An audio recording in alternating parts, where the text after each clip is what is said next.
안녕하세요. 오늘도 사연살롱을 찾아주셔서 감사합니다. 저는 지방 도시에 사는 40대 초반의 싱글맘이에요. 이혼한 지는 올해로 4년 되었고요. 이혼하신 분들 다 그렇겠지만 저 역시 이혼할 때 너무 힘들었어요. 이혼이라는 거 사람한테 정말 상처가 깊긴 하는 것 같아요. 세상에 그 누가 일부러 상처를 남기고 싶을까요? 그만큼 다른 이혼하신 분들도 저처럼 피치 못할 사정이 있으셨을 거라고 생각되는데요. 제가 유난히 힘들었던 건 친정 식구가 없어서였던 것 같아요. 하지만 그 시간을 이겨낼 수 있었던 건 부모님 자리를 대신한 정말 좋은 분이 제 곁에 계셨기 때문이었죠. 여기서 이혼하신 분들의 각자 사연을 듣고 있자니 제 이야기도 하고 싶어 오늘은 용기를 내 제 이야기를 해보려고 해요. 저희 부모님은 제가 대학 간 후에 마치 약속이라도 한 것처럼 1년 간격을 두고 차례로 돌아가셨어요. 처음엔 아빠가 먼저 사고로 돌아가시고 그 다음 해에 엄마가 지병이 악화돼서 아빠를 따라가셨어요. 에휴, 니네 엄마가 아빠를 너무 좋아해서 이렇게 가셨나 보다. 엄마의 하나뿐인 언니인 이모가 그렇게 말씀하셨지만 저에게 위로는커녕 오히려 답답함과 눈물만 더했던 기억이 있네요. 이모는 저희 부모님이 남긴 재산이 얼마 되지 않는다는 걸 알자 혜진아, 너 대학생이니까 혼자 살 수 있지? 20살 넘으면 성인이고 결혼도 할 수 있는 나이잖아. 솔직히 우리도 먹고 사는 거 빠듯한데 네가 알아서 하면 너도 좋고 나도 좋지 않겠어? 너 잘 살 수 있어. 내 동생 닮아서.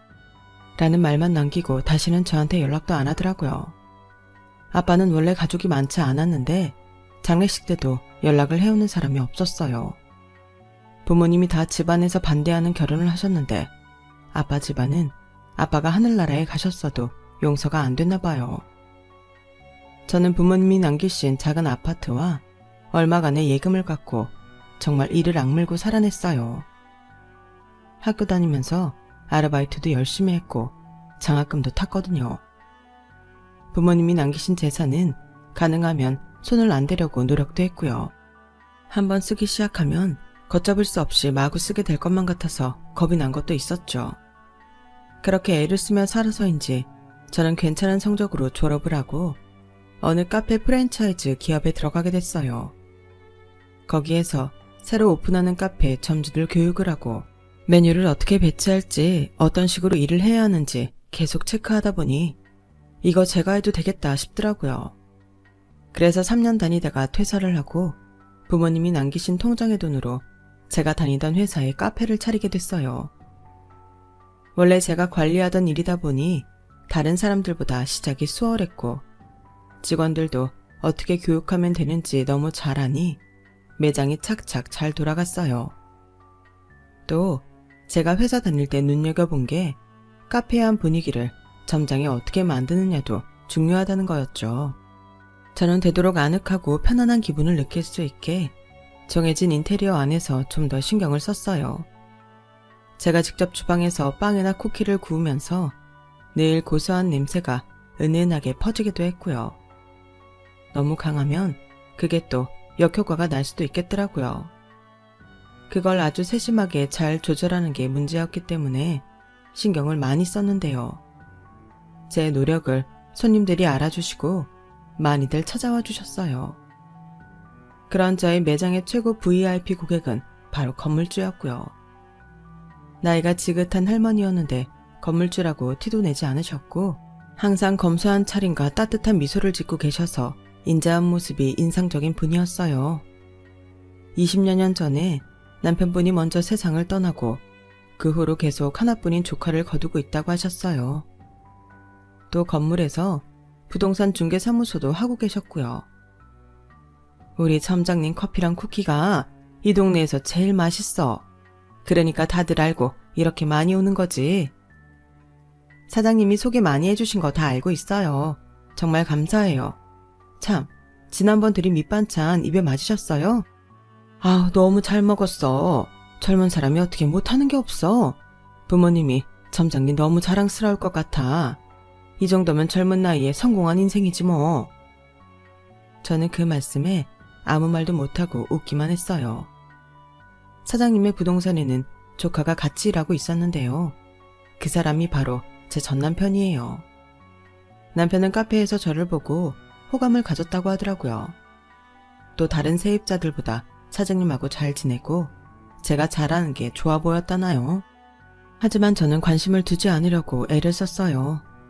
현실적으로 저 같은 배경의 사람이 결혼하는 게 쉽지 않다는 건 알고 있었거든요. 아무리 고아 출신은 아니라고 하지만 부모님이 전부 없고 친척들도 연락이 거의 안 되는 그런 사람을 며느리로 맡거나 아내로 삼고 싶은 사람은 많지 않을 거예요. 그게 조카 며느리라고 해도 말이죠. 혜진이, 우리 영욱이 관심 없는 거 맞지? 이놈이 자꾸 혜진이 소개해달라는데 아니 상대도 마음이 있어야지. 지 혼자 북치고 장구치면 뭐 할 거냐고. 하여간 저 녀석이 지가 원하는 건 끝까지 가봐야 되는 성미긴 해. 정말 죄송해요. 조카분이 마음에 안 들고 그런 문제가 아니고요. 제가 결혼 생각이 없어서 그래요. 정말 죄송합니다. 아니야, 싫으면 그만이지. 그게 어디 마음대로 되는 건가? 그런 걸로 뭘 미안해하고 그래. 괜찮아. 사장님이 제 뜻을 전했음에도 남편은 굽히지 않고 제게 계속 말을 걸었어요. 윤혜진 점장님, 오늘은 저랑 같이 저녁하실 거죠? 제가 이렇게 매일 와서 팔아드리는데 한번 만나보셔야 되는 거 아니에요? 저한테도 기회를 좀 주세요. 매상 올려주시는 건 감사한데 실은 제가 마음의 준비가 안 돼서 그래요. 정말 죄송합니다. 그럼 언제까지 준비가 될까요? 제가 시간을 드릴게요. 그렇게 남편은 끝까지 밀어붙였고 저는 결국 지고 말았죠. 만나다 보니 마음이 갔고 그래서 결혼까지 가게 됐죠. 제가 10몇 년을 혼자서 지내다 보니 외로웠던 것 같아요. 우리 고모가 혜진이 너 엄청 좋아하잖아. 고모가 나한테는 부모님이나 다름없는 분이라 고모 재산도 다 내가 물려받을 거거든. 근데 혜진이 너까지 들어오면 정말 마음 굳히고 나한테 다 남기지 않으실까? 영욱씨, 그럼 고모님 재산 때문에 나랑 사귀는 거야? 듣고 있자니 왠지 그런 느낌이 드는데? 에이, 그건 아니지. 그만큼 고모가 널 좋아한다는 뜻이지. 저도 그때는 장난처럼 했던 말인데 실은 그게 맞았던 거예요. 남편은 자기도 모르게 자기 속내를 드러냈던 거죠. 저는 결혼 얘기가 오갈 때 남편에게 저희 집 얘기를 했고 고모님한테도 솔직히 털어놓았어요. 지금이라도 제 결혼 없던 일로 하신다고 해도 저 원망하지 않아요. 누가 저처럼 천의 고아나 다름없는 며느리를 보고 싶겠어요. 영옥 씨도 고모님도 생각이 바뀐다 해도 저는 정말 괜찮으니까요. 안 되면 안 된다고 말씀해 주세요. 저는 모든 걸 각오하고 말씀드렸는데 고모님은 의외로 제 손을 꼭 붙잡고 이러시는 거였어요. 세상에, 혼자 어쩜 이렇게 잘 살았어. 아무리 대학생 때 부모님 여유였다고 해도 다 포기하고 막 살 수도 있었는데 야무지게 공부도 잘하고 이렇게 자기 가게까지 갖고 있고 말이야. 내가 돌아가신 부모님한테 이런 조카 며느리 주셔서 감사하다고 납골당에 찾아뵈러 가야겠어. 그렇게 말씀해 주시니 제가 몸둘 바를 모르겠어요. 너무 그러지 마라. 이게 어디 혜진이 잘못이야. 사람이 운명까지 어떻게 한다고 그걸로 주눅이 들고. 앞으로 더 어깨 피고 자신감 있게 살아. 내가 있잖아. 고모님은 그러면서 전적으로 제 편이 되어주시겠다고 했어요. 그리고 결혼 전날이 되었는데 저는 정말 마음이 싱숭생숭하더라고요.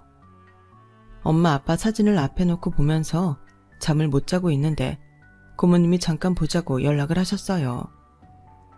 나야말로 이대로 결혼식장에 가면 마음이 불편할 것 같아서 말이야. 우리 영욱이 사실 그렇게 성실한 편은 아니야.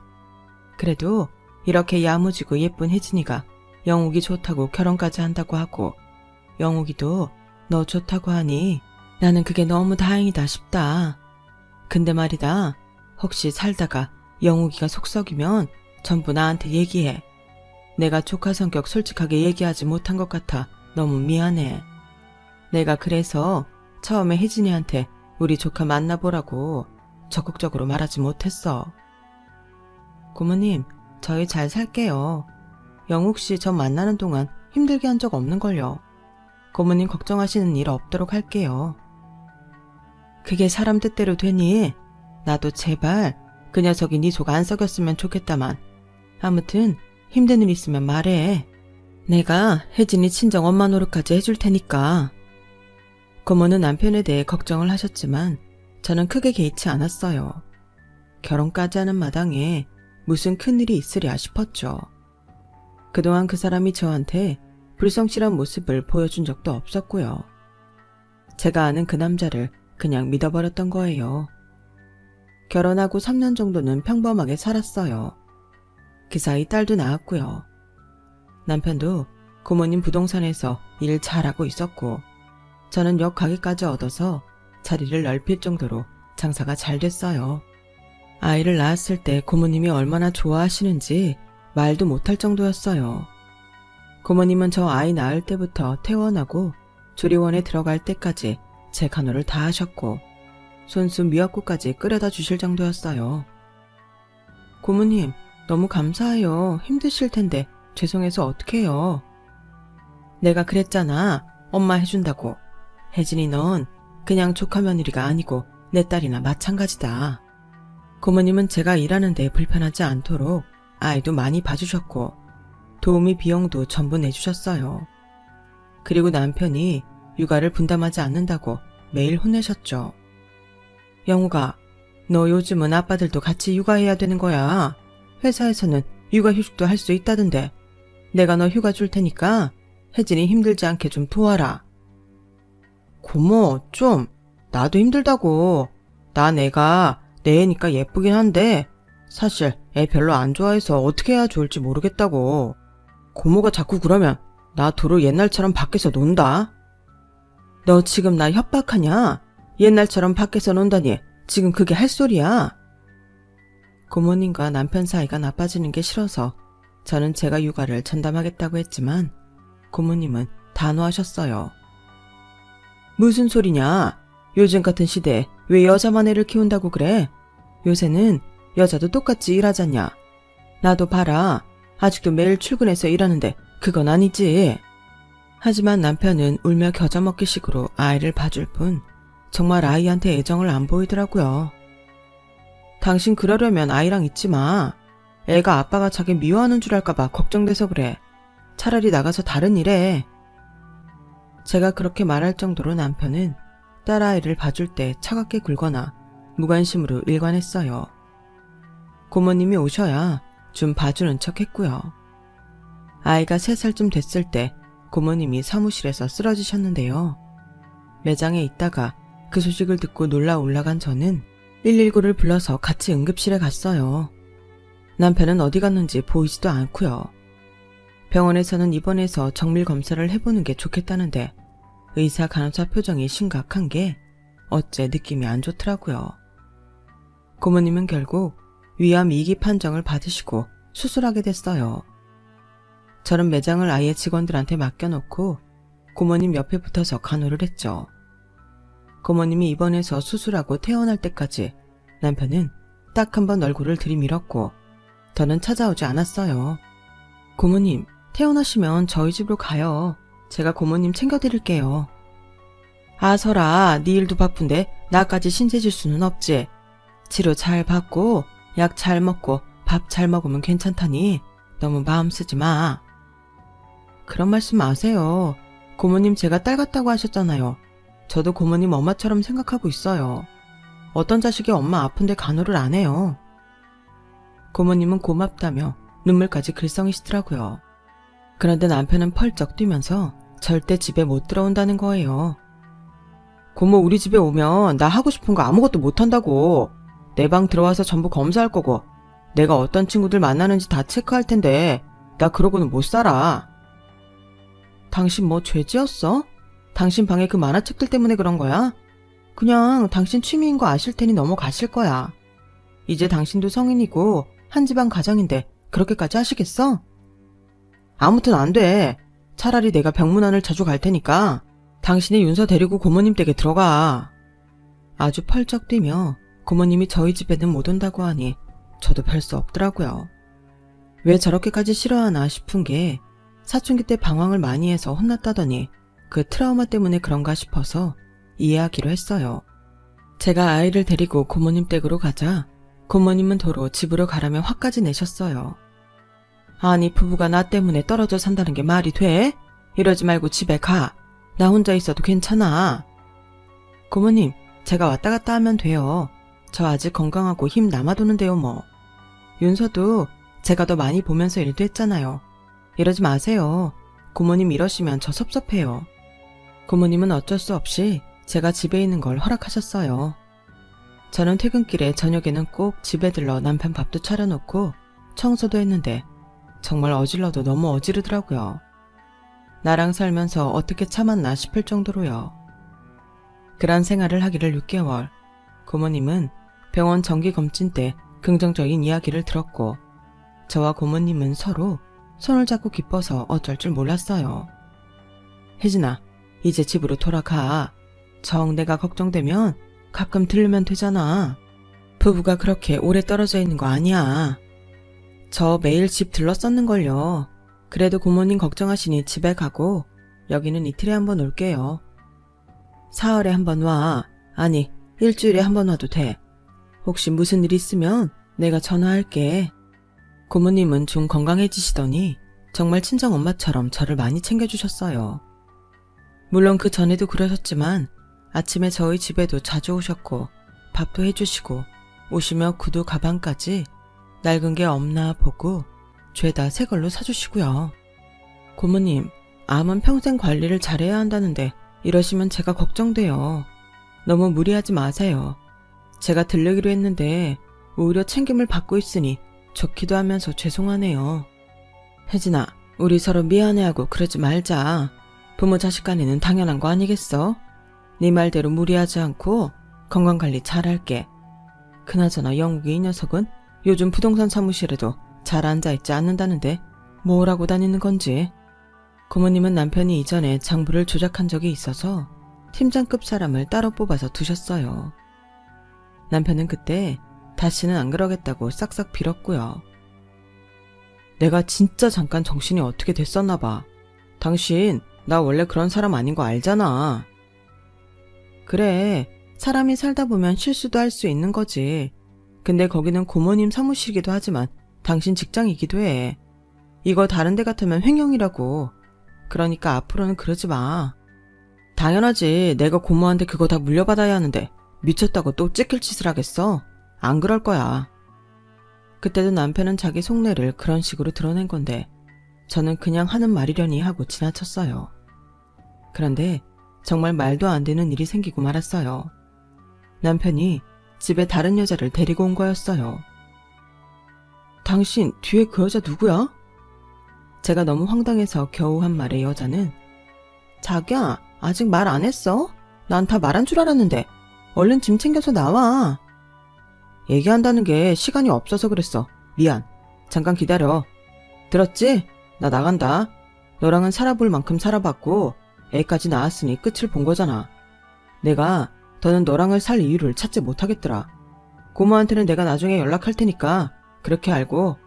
안 그래도 뭐 네가 그 전에 쪼르르 가서 위주알 고주알 다 떠들겠지 뭐. 아우 지긋지긋한 여자들. 라더니 몸을 부르르 떠는 신용을 하며 방에 들어가서 짐을 챙기더라고요. 저는 너무 놀라서 방으로 쫓아 들어갔어요. 이게 뭐야? 갑자기 집을 나간다니. 저 여자랑 살려고? 당신 바람 폈어? 바람이라니. 너나 고모나 사람을 너무 숨막히게 하니까 더는 마음 들 곳이 없어서 나를 받아주는 사람 찾은 건데 그런 식의 표현은 너무 저속하지. 뭐 어차피 당신은 고모가 딸처럼 챙겨주니 됐잖아. 윤서도 나 잘 따르지도 않고. 내가 지 아빠인데 어쩜 그렇게 깍쟁이처럼 구는지 원. 나는 여기 있으면 어떻게 해야 좋을지 모르겠다고. 그러니까 나는 연지 따라서 간다. 잘 살아라. 그 말을 끝으로 남편은 가방 하나 달랑 들고 정말 나가버렸어요.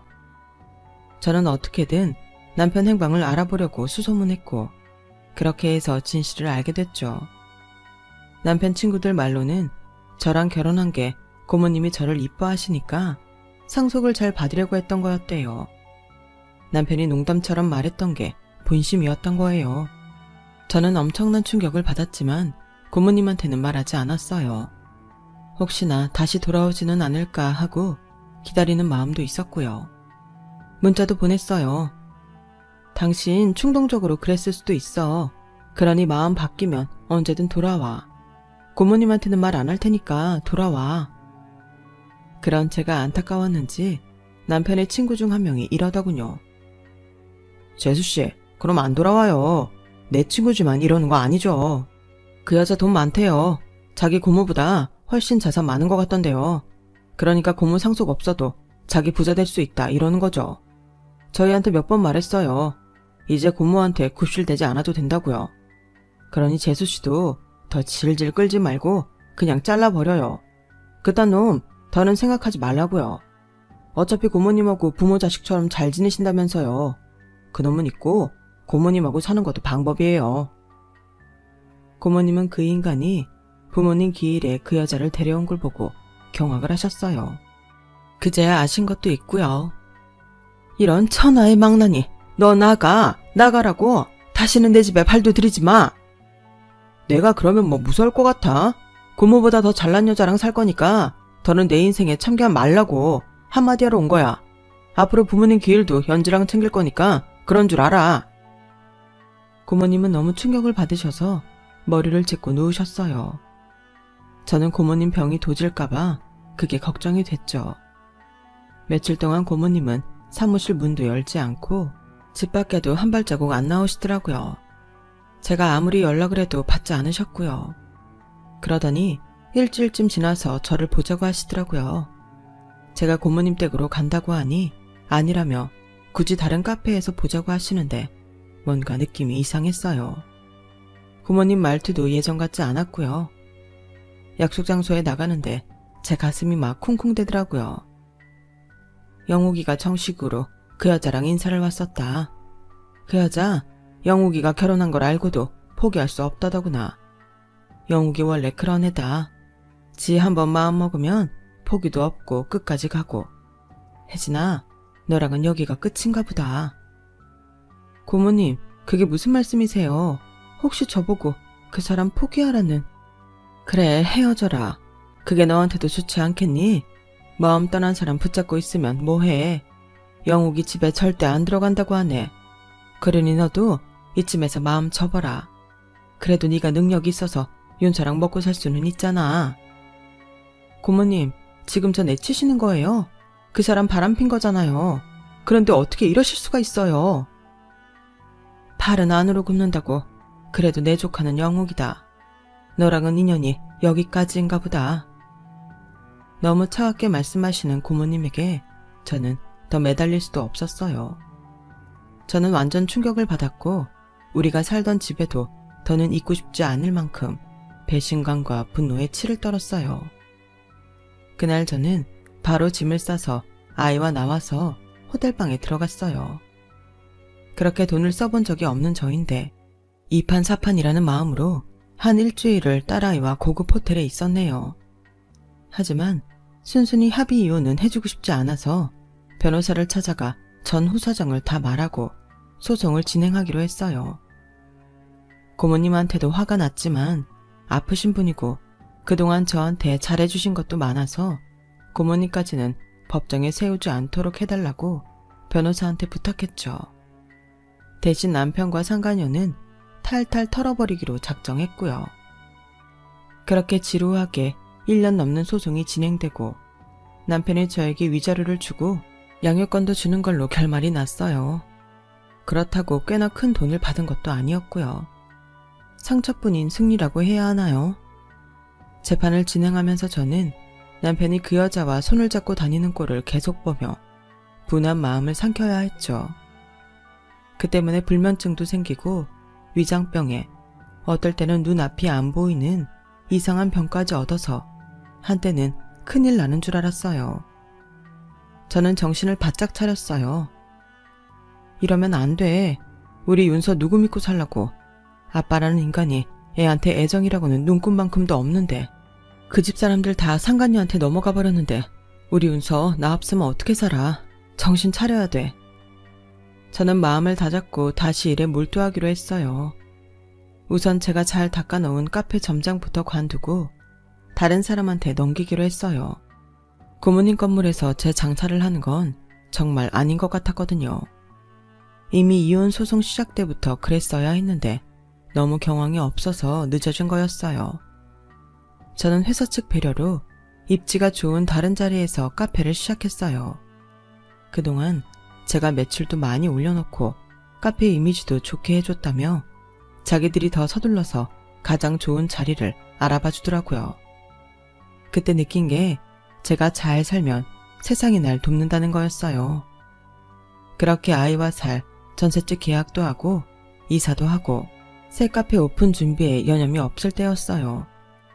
나이 지긋한 신사분께서 저를 찾아오셨더라고요. 윤혜진 씨, 저 법무법인 땡땡의 변호사입니다. 윤혜진 씨 상속 문제로 찾아왔습니다. 상속이라뇨? 저는 상속 받을 게 없는데요. 김화정 씨가 건물 상속한다고 하셨어요. 김화정 씨 아시죠? 여기 사인만 해주시면 돼요. 저는 너무 놀라서 아무 말도 할 수 없었어요. 바로 저를 매정하게 내친 고모님 이름이었거든요. 상속세 걱정은 안 하셔도 됩니다. 김화정 씨가 상속세 나올 만큼의 돈도 다 준비해 두셨거든요. 고모님은 어쩌시려고 이걸 저한테 주신대요. 저 조카분하고 이혼했는데요. 뭔가 잘못 아신 거 아니에요? 아닙니다. 김화정 씨는 내일 실버타운에 들어가실 예정이에요. 부동산 사무실도 거기 직원에게 넘기셨고요. 저는 김화정 씨 남은 재산 관리하는 중입니다. 실버타운이라니, 아니 가족이 없는 것도 아닌데 왜 거기를 들어가시는데요? 제가 그렇게 말하자 변호사는 난처한 표정을 짓더라고요. 저는 변호사를 졸라서 고모님이 어디서 실버타운으로 출발하시는지 알아냈고 다음날 새벽같이 그곳으로 달려갔어요. 저를 본 고모님은 놀라서 눈이 휘둥그레지셨죠. 아니 혜진아, 네가 여길 어떻게... 아휴, 변호사님이 말씀하셨나? 내가 그렇게 말하지 말라고 했는데. 고모님, 저한테 건물을 왜 주시는데요? 그리고 왜 일도 안 하시고 실버타운을 가시는데요? 저 서운하게 하셨으면 그냥 잘 사시면 되지. 왜 저한테 이러세요? 내가 어떤 마음으로 그랬는데 이렇게 찾아와 준다고 하면 좋다고 넙죽 받으면 되지. 영욱이 때문에 마음고생만 했는데 결국 그놈이 나를 배신했잖아. 내가 조카 인생 바로잡자고 멀쩡한 사람 인생 힘들게 한 것 같아서 어찌나 미안한지. 그래서야 내가 엄마라고 할 수 있겠어? 나로서는 그렇게 하는 게 너를 그놈한테서 구하는 거라 생각했다. 그럼 어떤 엄마가 자식한테 말도 안 하고 실버타운을 들어가요. 이러지 말고 저랑 가세요. 나 이제 살 집도 없어. 실버타운 거기 되게 잘 해놨다. 나 친구들도 있고 거기서 재밌게 잘 살 수 있어. 저랑 사는 것보다 더요? 정말 그렇게 생각하세요? 저한테 건물 주실 거면 제가 모실 수 있게 해주세요. 저는 고모님 이렇게 못 보내요. 실버타운, 그보다 더 좋은데 나중에 제가 보내드릴게요. 그러지 말고 저랑 가세요. 윤서가 많이 보고 싶어 해요. 네? 저는 고모님을 붙잡고 무조건 우겼고 결국 고모님은 저를 따라서 저의 작은 전셋집에 오셨어요. 윤서는 할머니 왔다고 그렇게나 좋아하더라고요. 윤서를 아는 고모님은 눈물을 글썽이셨어요. 내가 그렇게 모질게 냉정하게 했는데도 너는 참... 그럼 빌어먹을 조카랑 이어줬다고 욕을 해도 시원치 않을 텐데 내가 말년에 진짜 딸을 얻은 기분이다. 저 이제 그 사람하고도 상관없으니 정말 엄마라고 부를게요. 그러니 이제 그런 말씀은 마세요. 제 인생에 의지할 수 있는 분은 고모님, 엄마뿐이에요. 저희는 서로를 붙잡고 눈물이 터지는 걸 참느라 애를 썼어요. 고모님은 그렇게 저희와 함께 살게 되었고 저는 마음 놓고 고모님께 윤서를 맡기고 일을 할 수 있었어요. 그리고 집도 더 넓은 곳으로 옮겼죠. 고모님이 주신 건물에서 새가 나오니 일단 여유가 생기기도 했고 고모님도 아직 자금이 들어오는 곳이 있어서 생활에 어려움은 없었거든요. 그렇게 고모님과 코로나까지 무사히 넘기며 평안히 우순도순 살아왔는데 그 자식이 저를 찾아서 카페까지 왔더라고요. 전 남편 말이에요. 여보, 혜진아, 잘 살고 있구나. 나는 당신 카페 넘기고 어디로 갔나 한참 찾았지. 나 당신하고 다시 살려고 왔어. 그 여자하고도 끝까지 가봤나 봐. 근데 나랑도 끝을 봤으니 이제 미련 없는 거 아니야? 나는 미련 없는데? 나는 당신하고 절대 다시 안 살 거니까 나가줘. 영업방해로 신고해버리기 전에. 그러지 말고 기회 좀 주라. 내가 딱히 네가 고모한테서 받은 건물 때문에 이러는 건 아니야. 김형우, 너 참 머리 나쁘다. 너 전에도 그렇게 심심하면 네 본심 드러내더니 이번에도 그러네? 너 고모랑도 인연 끊었다며. 그런데 고모님 건물 받은 나한테 와서 다시 산다고? 와, 너 인간이 어떻게 그렇게 뻔뻔할 수가 있니? 그리고 너 키워준 고모한테 어떻게 했는지 가슴에 손을 얹고 생각해봐. 생각할게. 나도 반성 많이 했어. 그년이 나를 속였어. 그년 돈도 많지 않고 그냥 허프망 떠는 여자였어. 내가 너처럼 속이 꽉 찬 사람을 떠나다니 어리석었어. 그러니 우리 다시 잘해보자. 윤서도 아빠 없이 사는 거 아니잖아. 당신도 부모 없어봐서 알잖아. 그게 얼마나 서러운지. 윤서는 너 따위 생각 손톱만큼도 안 하고 잘 살고 있으니 걱정 말고 꺼져. 네가 있는 거 더 싫어해. 당신 말이 너무 심한 거 아니야? 아무리 화가 났대도 그렇지 어떻게 자기 남편한테 그런 말을 해. 야, 네가 어떻게 내 남편이야. 너랑 나 아무 사이도 아니야. 엄마도 너 완전 포기했다고. 알아들어? 고모님, 내 엄마 해주기로 했어. 그러니까 너 발붙일 곳 없어. 제발 좀 내 인생에서 꺼져. 엄마라고? 고모가 네 엄마야? 그럼 내 얘기 좀 잘해주라 혜진아. 너 내가 해달라면 다 해줬잖아. 응? 너랑 고모는 진짜 부모 자식 아니지만 나랑 고모는 정말 피로 연결된 사이야. 네가 그런 사이 같이 붙여놔야지. 이런 식으로 나오면 너도 죄받아. 그때였어요. 갑자기 남편 머리 위로 물바가지가 확 쏟아지더니 남편은 물에 빠진 생쥐마냥 다 젖어서 어쩔 줄 모르더라고요. 바로 고모님이었어요. 이런 미친놈이 지금 네가 뚫린 입이라고 그딴 말을 해? 여기 누가 119 신고 좀 해라. 어디서 미친놈이 들어와서 영업방해 한다고 해. 고모, 나야 영욱이. 고모, 내가 잘못했어. 고모, 어떻게 부동산도 내가 아닌 생판 모르는 직원한테 주고 건물은 이 사람한테 줘. 내가 고모 조카잖아. 난 너한테 할 만큼 했다. 정말이야. 내가 너 잘 거두려고 얼마나 노력을 했는데. 그런데 너 어떻게 했냐? 나보다 돈 있는 여자 따라서 가버렸잖아. 내가 그런 너를 뭘 믿고 더 지켜봐야 되는데. 나는 내 도리 다 했으니 이제 너랑 다시는 보고 싶지 않아. 당장 안 나가면 경찰 부를 거야. 결국 남편은 직원들한테 쫓겨났고 그 뒤로 몇 번 더 찾아와서 받아달라고 사정했지만 저도 고모님도 그 사람을 외면했어요. 너무 질려버렸거든요.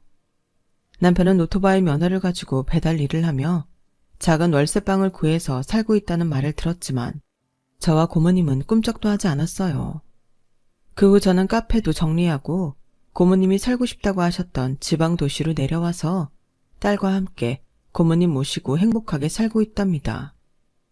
앞으로도 셋이서 재미있게 살려고 해요. 제 이야기는 여기까지예요. 저의 인생 역경 이야기 잘 들으셨나요?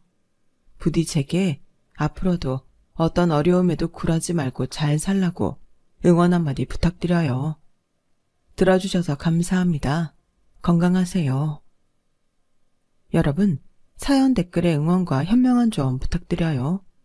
좋아요와 구독은 저에게 큰 힘이 됩니다. 오늘도 좋은 일 가득하세요.